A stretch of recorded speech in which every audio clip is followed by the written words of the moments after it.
Welcome back to Almost Nowhere, the podcast where actuaries, data scientists, and industry leaders explore what's next in risk, resilience, and innovation.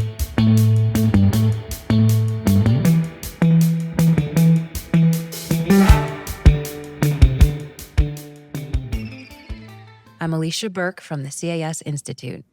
And I'm Ken Williams, your co-host for this episode, which we're recording live at the 2025 CAS annual meeting in Austin, Texas. And Ken, before we begin, why don't you introduce yourself to the audience for those who don't know you? Sure. Again, my name is Ken Williams. I work at the CAS as a staff actuary, chief of advocacy. Been with the CAS for 7 years, and before that, I spent over 25 years working in the insurance industry. Today, we're talking about fire. Not just wildfires, but what happens when those fires move into our communities. And more importantly, how science and building design can help us prevent disaster before it starts. Our guest today is Allister, Chief Product Officer at the Insurance Institute for Business and Home Safety, or you may know it as IBHS. For our regular listeners, you may recall that Ann Cope, Chief Engineer from IBHS, was a guest on our episode back in September. Allister leads a team translating IBHS's world-class research into real-world resilience, from the Fortified program to the Wildfire Prepared Home Standard. Allister, welcome to Almost Nowhere. So glad to have you. It's nice to be here. Thank you. So we're really excited that we get this chance to continue a conversation with IBHS and all the valuable research and insights that you're bringing to the industry. And you spent years turning engineering data into practical guidance for homeowners. What would you say is the most surprising thing you've seen at the IBHS test lab that made you rethink what safe means? It's all the accidents, the things that we didn't mean to happen that we learned from. We burned down buildings more times unintentionally than intentionally in one period, as we were trying to understand the interaction of embers with structures. And we didn't really understand that the 6 inches at the base of the house was so important, because that's where all the embers accumulate. And if something's there that's combustible, bad things are going to happen. And my good friend, Dr. Ann Cope, can tell you lots of stories. She's been at IBHS longer than me. I've been there 7 years, but I know some of them. But yeah, it's the accidents that make you scratch your head and you learn from.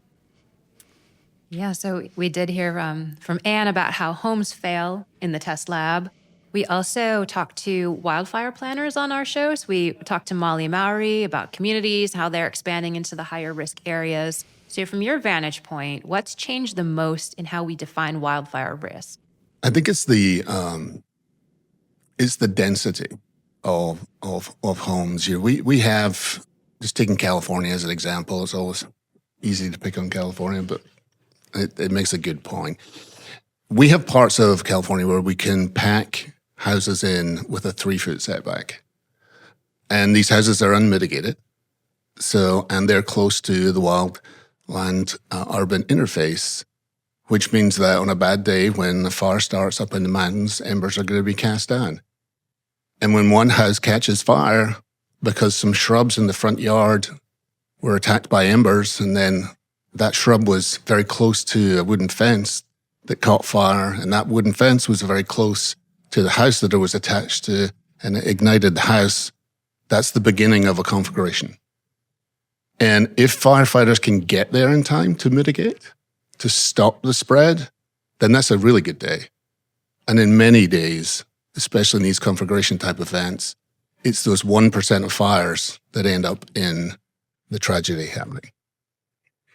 Yeah, I think just to kind of come back and see that I understand what you're saying, is it a situation where we're having more wildfires, or just we're building the way we're living is causing the losses to the wildfires to be more severe? It's where we're living and how we're living. I'm not a climatologist, and I wouldn't care to. I understand these cycles run more than 30 years, sometimes hundreds of years, to really understand them.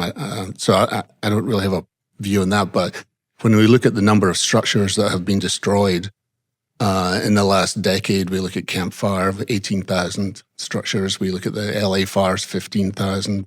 The number of structures being burned is going up. And it's also, it correlates with the number of people living in the West Coast. It correlates with the 30% of people that live in the WUI. That's a lot of structures right there on the edge of the wildlands. Yeah, and that's similar to what we heard from Molly about the communities are outside the official wildfire maps and now burning. So I would assume from IBHS, are you seeing a similar thing that we really need to change our understanding where the wildfire risk is? I think we need to understand how these events happen. And how wildfire, how embers interact with the built environment. And, it's not just in the WUI though, right? I mean, the Great Fire of Jacksonville, 1901, was one of the biggest in history. Chicago, London, even Gatlinburg. Now, Gatlinburg was WUI. But they can happen anywhere. They most often happen where there is a wildland. And we have these communities packed in without a great deal of separation, which then accentuates the risk when one catches fire. So we often hear the phrase wildfire season. Is there such thing as a wildfire season, or should we be calling it something different? There is. It's 12 months in the year. Great answer. So we're in wildfire season right now, is what you're telling us. We're coming up on some anniversaries. We just had the campfire anniversary a couple of days ago, and on the 8th, we'll be coming into the LA wildfires in January. Nobody saw that coming in January. The conditions of drought don't behave well with they don't observe the calendar and the high winds that come with that. And humans. Humans don't work on a calendar for wildfire either. They do things that other people might call unfortunate throughout the year. Yeah. So it used to be more of a season, I think.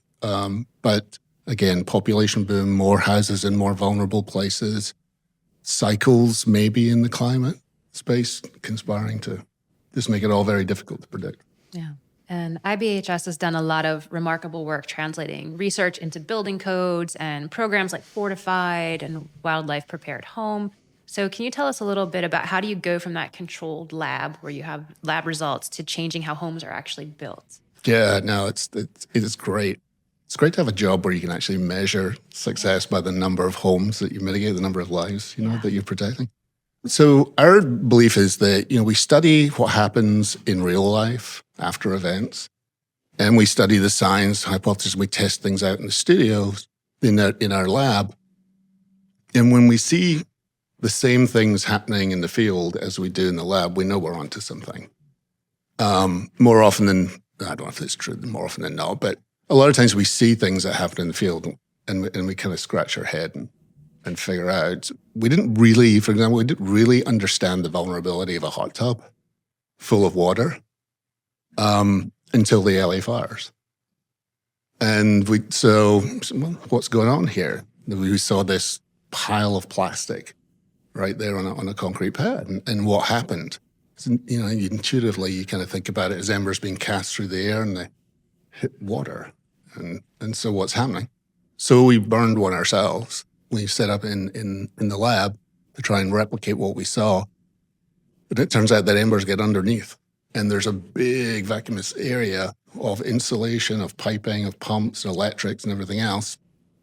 And the embers can accumulate there and start the chain of ignition up and eventually get to the water, which puts it down. Wow, that's really interesting. So when we had Ann on here, she talked about, you can spend as little as $500 to do an upgrade like a sealed roof, and that would be the difference between really a minor loss and a major loss. As someone who lives in a wildfire-prone area in North Carolina, what are some of the small steps that someone like me could take to really impact my wildfire resilience and prevention? Ann's example is great. It comes from the wind space, the wind mitigation, roof mitigation, and that's very engineering-based. Wildfire is more complex than that because there are many more variables you've got. Then you've got the wind, you've got drought, you've got humans, and all of those different factors play into it with topology. It's harder to mitigate, and the number of exposures, number of risks is higher. And because of the unpredictable nature of fire, you have to consider that all of the vulnerabilities need to be mitigated. And so I call it a pass-fail grade system. 99% mitigated is a failing grade because embers will find that weak link. And when they do, the chain starts. Now, in saying that, the hardest thing about wildfire mitigation is the retrofit. It is because you are fundamentally changing the look of your house and how that sits in your neighborhood, what your neighbors think. You can make it look really beautiful, but you're still changing something. And then there's that. So getting that started in an existing kind of neighborhood, I think is where your question takes me. If your end goal is to get to fully mitigated wildfire prepared home, you can probably take some steps along the way to get there. Will those steps give you any guarantee? No, but you know that when you get to the end, you've got a much better chance of survival. So it's a way of homeowners find themselves kind of stuck about retrofitting. Who do I trust? What do I do? What's important? Will it really work? Does that make sense? All of those factors. And so you end up in just this kind of, they're in a state of anxiety because they're worried and they don't know what to do. So being able to take little steps along the way does make sense. It gives you that confidence that you can do it. And so programs like FireWise that are more about social science as opposed to verified science and verified mitigation steps can be helpful to do that if HOAs will get a plan together, make sure everyone does it, and take steps towards the final goal, which is 100% mitigation when you get your A grade. And how do you balance the scientific precision with the reality of the cost and the adoption, especially if homeowners and builders may have competing priorities?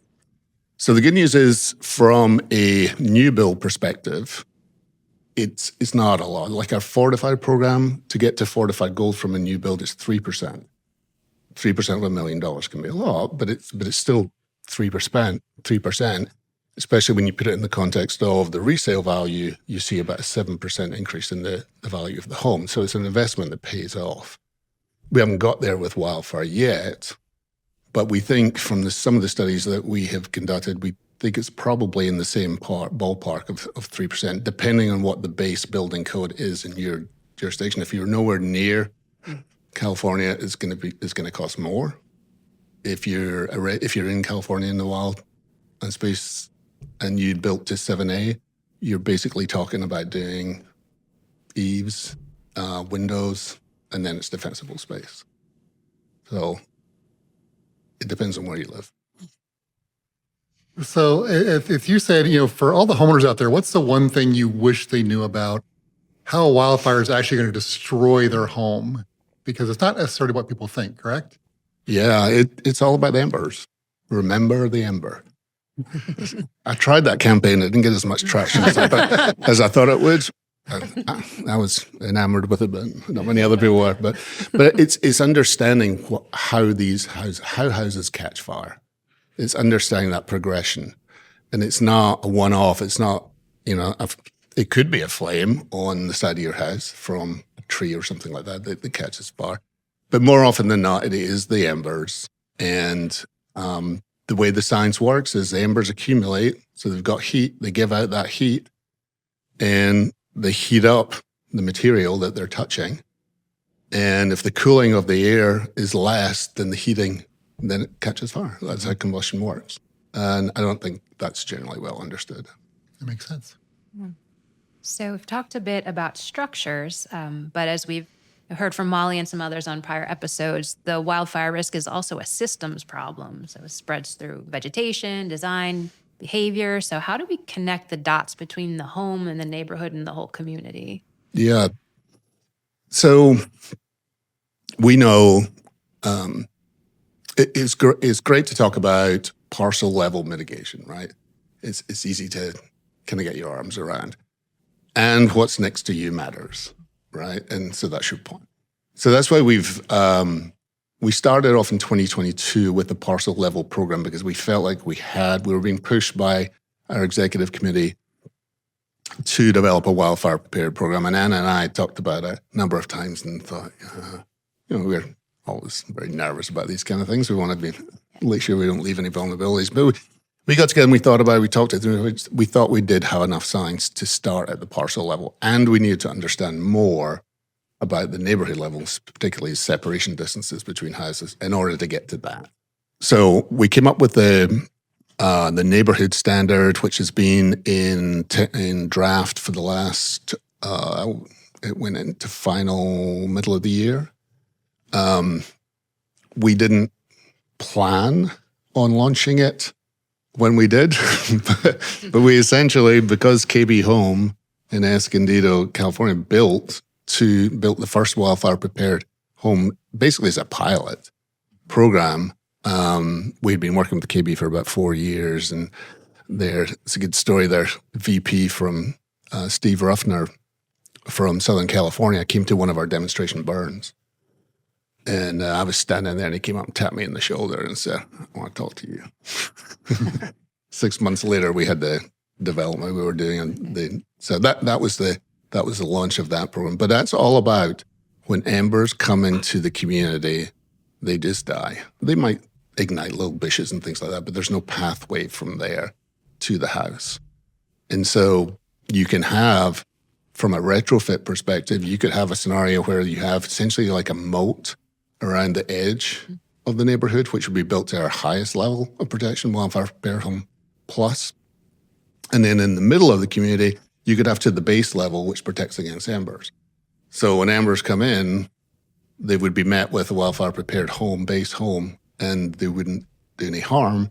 And on the edge, on a really bad day, when there's fire approaching the community from the wildlands, the wildfire prepared home plus houses would do their job and not let the flames get into the community. So it's a compelling message.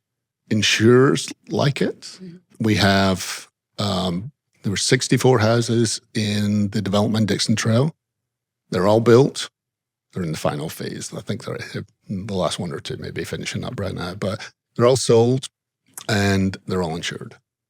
Great. So the neighborhood is definitely, that's the highest level of protection we can give. So following up on your comment that they're all insured, how do we take this science and these model neighborhoods that are built to be fire preventive, and how do we convince planners to build other communities like them or insurance companies on how to value that reduction in wildfire risk? How do we kind of make this move to the next step? I don't really comment on how insurance companies operate. They are our members, and we try and stay in the science line. But I will tell you from a practical level, the builders and the insurers are talking to each other now. Mm-hmm. That was the revelation that we had with the Dixon Trail project, was they really didn't understand each other. They don't understand about capital allocation. They don't understand about density, concentration risk. And so we started that process of bringing them together, and it's opening up dialogue. And we now have 9 communities in the pipeline following that one from KB Home. And 2 of those are KB Home projects, but the other builders are joining the forum too. So they feel confident enough that they can build to a level where they can demonstrate the mitigation and that there is an appetite for that type of risk. How much is TBD? It always is, right? And Anne had told us IBHS collects terabytes of wildfire data, and that you work with CAT modeling companies to translate that into usable insights. So what would you say is one of the biggest insights you've seen from that data that's led to changes? So this is more in Anne's lane than in mine, but when I first joined IBHS, an economist interviewed Anne and I and said, "Can you come up with a model where you can show the kind of relative probabilities? Like how much does having non-combustible siding compare in terms of mitigation more to having dual pane tempered windows?" It's all of the above. It's a pass-fail. We're starting to see, and this happened with the work that Dr. Faraz Hedayati's done on structure separation. We're starting to see that we can develop a probabilistic model. Now, how far that goes is TBD, but we have it for structure separation. If we can apply that to other building materials and construction techniques, Okay. then maybe we can find other ways to go about the construction. Okay. So would you say that's the next frontier for what you would be able to do with the data? Yeah. Yes. So one of the things we heard quite a bit with the LA fires was a lot of the homes were underinsured, and some of that was just due to the sheer cost of the insurance there. But so what roles can insurers have to kind of make prevention resilience, more affordable and to reward homeowners for, building their homes to be fire resistant? So the Safer from Wildfire program from Commissioner Lara put in 2024, that gets to incentives. But I'll tell you that these programs thrive when you get two big things in place. Number one is you get the incentives, which also involves grants, because it feels like a gamble, absent the truth, absent the proof that these things work. And we saw this in Alabama with the Fortified program, was stood up a grant program to pay for replacement of your roof. It's $10,000. It is federal taxation that applies to that, but still, that's money you wouldn't have got. That program opens up at midnight, and usually a few minutes later, they've got more applicants than Taylor Swift sales tickets. That's what the commissioner, that's not my joke, that's the commissioner's joke. And so it's that mix of incentives that makes it a no-brainer for people to try it, right? And then along the way, you get and they want a discount. So the Commissioner Walter Ball, who was the commissioner that put this in place, he took the bold step of requiring, putting in place a benchmark mandated discount on the wind premium, which was 40% for a new roof. And then at 5 years, it came down to a lower level. And so the combination of the insurance incentive along with the money to pay for the roof, that's what got people to try it. Mm-hmm. And then when Hurricane Sally came in 2020, and we had 17,000 houses in the path of damage, and both on average, there's a report at CCIR, you may be aware of it, that shows that on average, the reduction in severity and the reduction in frequency was in the 20s to 40% across the board. So that's the proof. With wildfire, we're nowhere near that. We're nowhere near that state of progress. So we have to find ways to incent it, recognizing that getting people to take cash out of their pocket when there's no guarantee or there's no evidence is a really hard proposition. And Anne, I believe it was her quote when she was on the show. She said insurance is now on everyone's tongues, was referring to this crisis in affordability, availability, is opening that dialogue for conversations about codes and roofs and retrofits. So are you saying similar shift happening from your standpoint? Anne plays a little bit more in that space than I do. So, I don't really have anything to add over what she would have said. All right, so let's go back a little bit to your talk about the wildfire prepared home and the fortified home. How do we make that program accessible to more homeowners? Because not just those that maybe have the income or the awareness areas. Yeah, so we started off. So take fortified as an example. We actually let's put the two of them together. We are in 23 states now, to some degree or another, replicating that scalable resilience model. And on the fortified stuff, given the performance statistics of in real events, it's not a question of should we do it. It's a question of how do we do it. Some states are successful in getting legislation and regulation in place, but they've then got to fund it, and that gets to be a tricky part for them. But when they can get the funding in place, it's not and interestingly, it's not a blue issue and it's not a red issue. It's a mitigation issue, and it's being seen that way across the board. So it is spreading, it is growing. Now that we have the momentum, we have got to figure out a way, and New Mexico's got an interesting model. They have a grant program in the FAIR plan to get you out of the FAIR plan and back into the admitted market. That's I think, a really positive step. And at some point, there will be wildfire prepared homes that are tested. At some point, it's going to happen, and we'll see what happens. Yeah. So a lot of our listeners are actuaries, data scientists, underwriters. Can you think of anything they could do to help accelerate that adoption? All I would say is just make sure the science is all the way in the models, Okay. not just one secondary modifier. So we had, when Molly was on the show, she said one of the biggest missing links between the property level mitigation and community planning, and that building science alone can't prevent a loss if the neighborhoods aren't designed without fire spread in mind.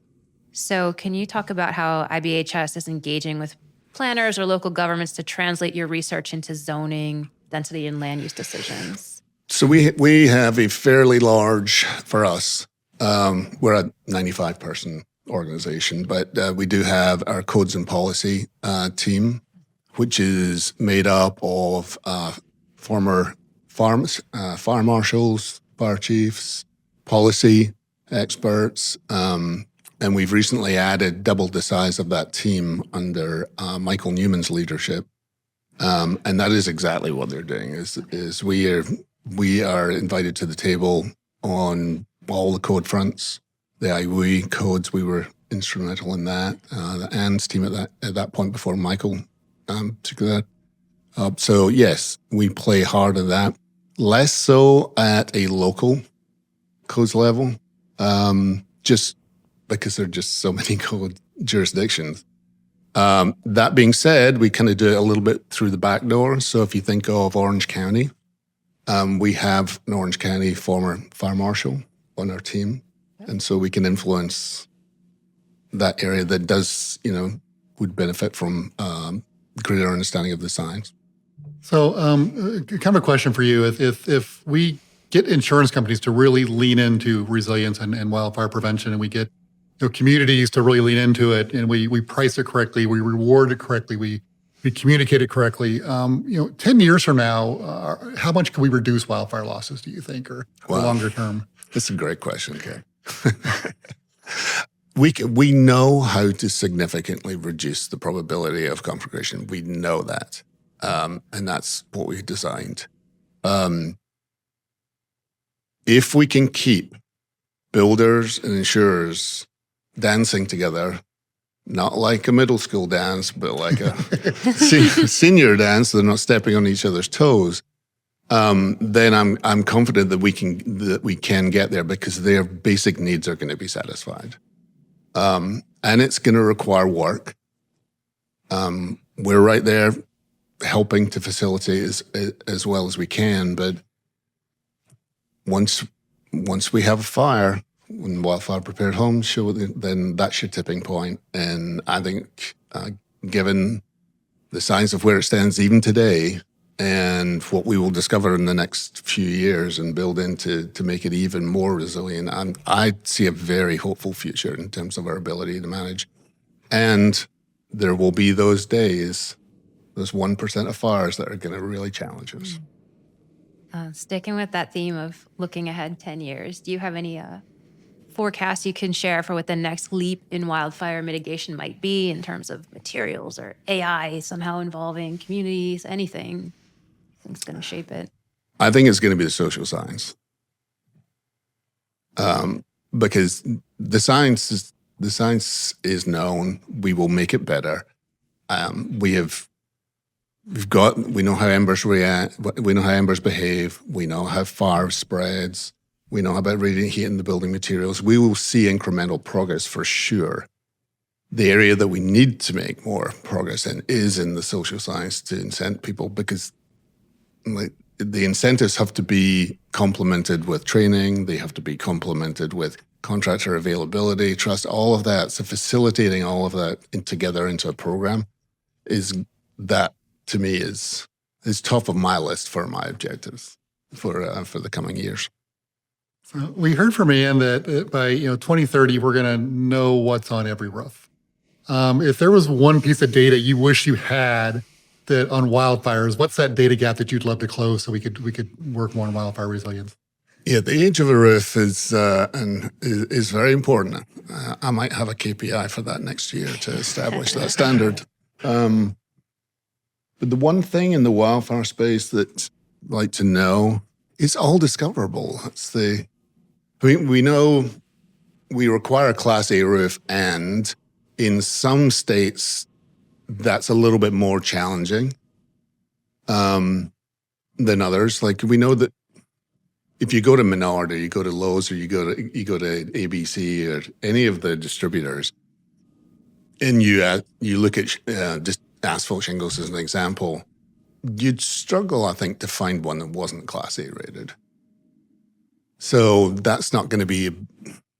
But do we sometimes, when we're inspecting roofs, we look at them and go, "Ooh, that one looks like it's been on there for a quarter century." Don't like that. Yeah, but it's not as big an issue as it is for the in the wind space because of the age of the roof, especially for asphalt shingles, is so important. For wildfire, we can discover whether there are events. We know what your defensible space looks like. We know what your 0 to 5 looks like. We can tell what the siding, the cladding is. We can tell because the windows, if they're tempered, they're going to have the etching. We can discover all of that. So Anne's got a bigger challenge. Well, we both have a big challenge. Looking into these next few years, do you see AI and other types of simulation replacing some of the large-scale physical tests that you do, or do you think both are going to continue to be essential? It's a good question. We will definitely use AI. I mean, we're using it today. We do. Two of our researchers use it, especially when they're studying the characteristics of movement of embers and things like that. So it'll continue, I think, to give us more capability. I don't know that it's going to discover things for us. I think that's going to take a researcher. Okay. I know there are people that think AI is going to solve all the problems. I'm not quite as optimistic, and I'm a very optimistic kind of person. I think it's going to be a tool that will help. We're using it today in the social science space. We can do a market research project. We did 3 market research projects just to show that we could do it in 2 weeks. We looked at fortified adoption. What were the barriers and motivators in Oklahoma, since that's a state that we're now going to spend more time in, now that they have a great grant program. We looked at the retrofit challenge broadly across California, and we looked specifically about the rebuild challenge in Altadena. Mm-hmm. And we used, they're called digital twins. It's basically you survey someone across a number of dimensions, psychological, financial, education, etc. 300 questions gives you a profile of that person. And then we feed it into the model and we create a digital version of that person that we can interact with. And we can ask questions. Oh, they don't have any memory because their memory stops when the survey right, doesn't go back beyond that. But you can discover their attitudes, you can discover their motivators, you can discover the barriers, and you can test whether a solution to removing a barrier would actually be meaningful to them.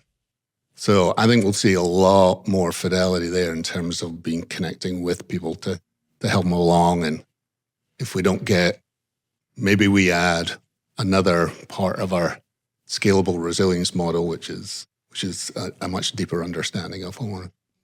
One of the issues we always have with a lot of this research is just funding. So let's say that Christmas comes early to IBHS and you have unlimited funding. What wildfire test would you be doing? Unlimited funding. It comes down, so our chamber it's all down to capacity, it's throughput. And we can only really have one thing going on. We can have something going on building in the chamber. I mean, this is for folks that haven't seen pictures of it or not familiar with it, this is a 6-story building. You can have 2 full-size buildings side by side. You've got 105, 355 horsepower fans recreating, and you can independently control banks of these fans so you can create wind swaths. It comes down to the most valuable resource we have is time in the chamber. So the answer would be build another chamber. Okay, so we are moving to the lightning round. We do this at the end of each episode where we just ask some rapid fire questions, first thing that comes to mind. Wow. So Ken and I will alternate. Do you want to take the first one? You can take the first one. I'll take the first one. All right. What is the most surprising test result you've seen at IBHS? I don't think I've actually seen one that surprised me because they're all based on They're all surprising? But they're insightful, but they're based on a hypothesis. Okay. We discovered things along the way, but nothing jumps out at me as being like a earth-shattering surprise. Okay. All right. What's the one myth about wildfires that you wish we could retire? The myth, I think, is the same as any peril. It won't happen to me. What's one building feature that you'd personally never live without? It would be based on the understanding of what happens when embers hit the house and making sure that they can't get to the 6 inches around the base of the house. Interesting. Is there a book or a podcast or article that really changed the way you thought about resilience in wildfires? Not so much about the specifically about wildfire, but more about where America is in this century. And so that would be Robert Putnam's book, Bowling Alone, where we used to act as a community. Now we're trying to create communities of mitigation, of resiliency, but we don't bowl together anymore, so we don't cooperate. And so HOAs become a collection of people rather than a community of people that come together and focus on an issue such as wildfire. And final question, if you could rewrite one U.S. building code tomorrow, what would it be?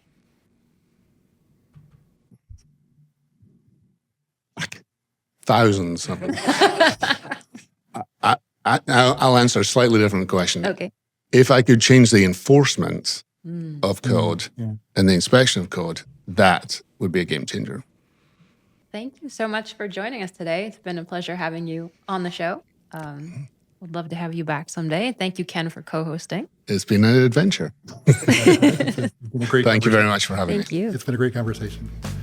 The views and opinions expressed by the hosts and guests on this podcast are their own and do not necessarily reflect the official position of the Casualty Actuarial Society, its subsidiaries, or the employers of the hosts and guests. This podcast may discuss topics related to insurance and regulatory issues, but the information shared should not be considered as legal or regulatory advice.